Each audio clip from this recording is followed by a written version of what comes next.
ભગવાન રામ અને લક્ષ્મણજી બે ભાઈ ધીરા ધીરા ધીરા ધીરા ધીરા ધીરા પગલા ભરતા સરયુ નદીના કિનારે હાલતા હાલતા હાલતા બે ભાઈઓ વાતું કરે છે.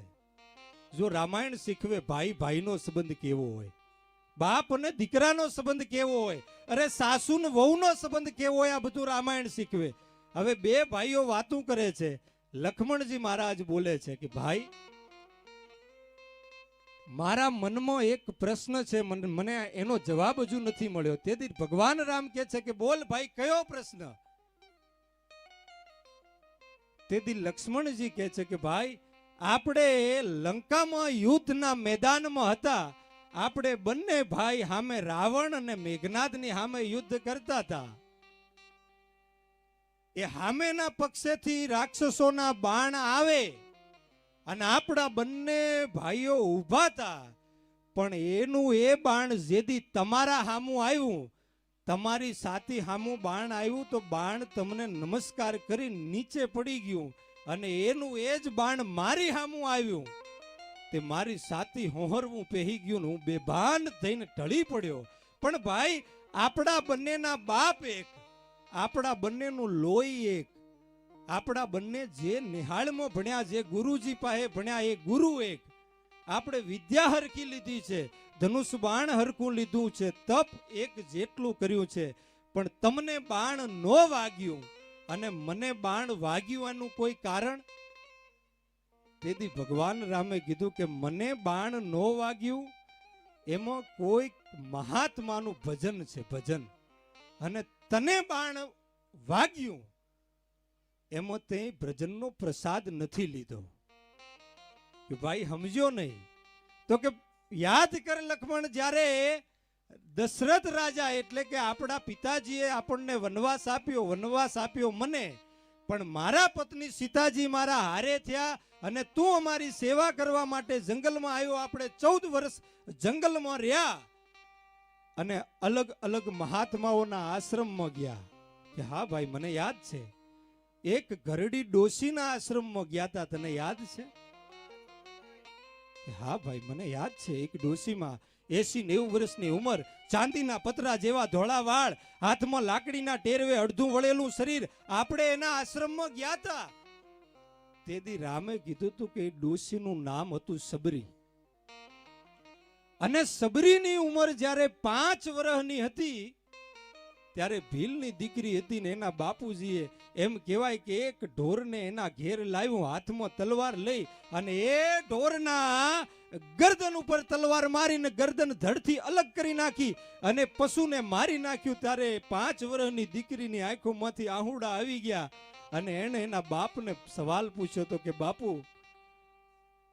આ બોલ જીવને તમે કેમ માર્યો? તેથી એના બાપે નાનકડી દીકરીને કીધું, તું બેટા, આપણે આ ઢોરની બલિ દઈએ તો ભગવાન રાજી થાય. પણ એ નાનકડી દીકરીને વાત માન્યામાં ન આવી. એ દીકરી ઘરમાંથી નીકળી, ગળગળથી દોટ મૂકી જંગલમાં આવી અને આવા કોઈ સંત મહાત્મા ઋષિ આશ્રમમાં બેઠા હતા. અને આશ્રમમાં આવી અને ગુરુ મહારાજના પગમાં પડી અને એટલું કીધું કે ગુરુજી, કોઈ ઢોરને કે કોઈ પશુની બલિ દેવાથી ભગવાન રાજી થાય? તેથી ગુરુ મહારાજે એને ના પાડી કે બેટા ના, કોઈ પશુને મારવાથી પ્રભુ રાજી ન થાય. એ નાનકડી દીકરી બોલી કે પ્રભુ, ગુરુજી, તો ભગવાન રાજી કેમ થાય? તો એનો ગુરુ બોલ્યો કે બેટા, ભગવાનનું ભજન કરવાથી ભગવાન રાજી થાય, ભગવાનનું નામ લેવાથી ભગવાન રાજી થાય. અને ગુરુ મહારાજે પોતાના કંઠમાં પહેરેલી માળા 5 વર્ષની સબરી એના હાથમાં દઈ દીધી કે લે બેટા, આજથી રામનું નામ લેજે, મારો રામ તારી ઉપર રાજી થાય અને એક દિવસ તને મળવા માટે આવશે. 5 વર્ષની દીકરી હાથમાં માળા લઈ તોહી રામ, તોહી રામ, તોહી રામ.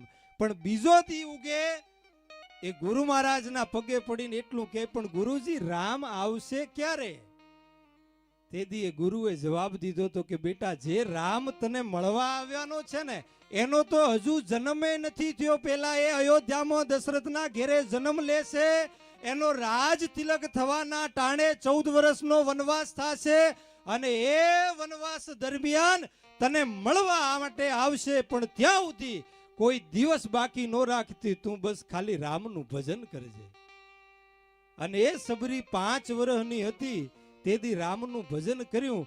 રોજ હવારે વનમાં જઈને વનફળ તોડી લાવે કે આજ મારો રામ આવે. રોજ હાવરણો લઈ અને આખો આશ્રમ એ ચોખ્ખો ચણાક કરીને મૂકે કે આજ મારો રામ આવે, આજ મારો રામ આવે. 5 વર્ષની નાનકડી દીકરી 85 વર્ષની થઈને ત્યાં સુધી એને ભજન કર્યું ને પછી અયોધ્યાથી રાઘવેન્દ્ર સરકારને પણ સાહેબ એક દિવસ જંગલમાં એ સબરીના ઘેર પગલા પાડવા માટે આવવું પડ્યું ને આ ભજન કરીએ. રામે વાત કરી લક્ષ્મણની કે સાંભળ લક્ષ્મણ, એ ડોશીના આપણે આશ્રમમાં ગયા હતા, એનું નામ સબરી, એનું 80 વર્ષનું ભજન. અને હવે યાદ કર કે એને આપણને કંઈક ખાવા માટે દીધું તું, તને યાદ છે? લક્ષ્મણજી કે હા પ્રભુ, એને બોર આપ્યા હતા, બોર. પછી રામ હળવેકથી રહીને બોલ્યા કે લખણ, તે બોર ખાધા હતા? તેથી લક્ષ્મણજીના આંખોના નેણ નીચા થઈ ગયા કે માફ કરજો ભાઈ, પણ એ 85 વર્ષની ઘરડી ડોશી એ એક બોરને લઈ પેલા એના મોઢામાં એઠું કરતી હતી અને પછી મને ખાવા માટે દેતી હતી. તમે તો ખાઈ ગયા ભાઈ, પણ મારો જીવ ના માન્યો. એ ઘરડી ડોશીનું એઠું જોઈને મને સૂગ વળી ગઈ, એ મેં બોર લઈ લીધા, પણ મો આડો હાથ કરીને ખાધા નતા, નીચે આમ પાછળ હાથ લઈ જઈને ફેંકી દીધા હતા. ત્યારે રામે બોલ્યું હતું કે ભાઈ, અરે ભલા માણસ, એ બોર નતા, એ તો એના 80 વર્ષના ભજનનો પ્રસાદ હતો. એ પ્રસાદ મેં ખાધો, એનું મારી છાતી ઉપર કવચ બની ગયું, એટલા માટે મને કોઈ બાણ વાગ્યું નહીં, અને તે એ બોર ફેંકી દીધા ને એટલા માટે તને બાણ વાગ્યું હતું સાહેબ. અને હજુ સાંભળ લખણ કે એ બોર જો સબરીએ તને બોર આપ્યા ન હોત તો કદાચ આજ તું જીવતો ના હોત, કેમ કે એ બોર તે ફેંકી દીધા ને. એ ચાતક નામનું એક પક્ષી આવી અને એ બોરની ચણ કરી ગયું, અને પક્ષી બોરની ચણ કરીને ઉડતું ઉડતું ઉડતું ઉડતું દ્રોણાંચલ પર્વત ઉપર એનો ઠળિયો ફેંક્યો, અને એ ઠળિયામાંથી સંજીવની જડીબુટ્ટી જઈ, જે હનુમાનજી મહારાજ પવન વેગે જઈ એ જડીબુટ્ટી લઈને આવ્યા ને એટલા માટે તું આજ જીવતો બેઠો છે ને. આ સબરીના ભજનની તાકાત છે સાહેબ. આ ભજન શું કરી શકે સાહેબ? વજન વગરની વાત નકામી, ભજન વગરની રાત નકામી.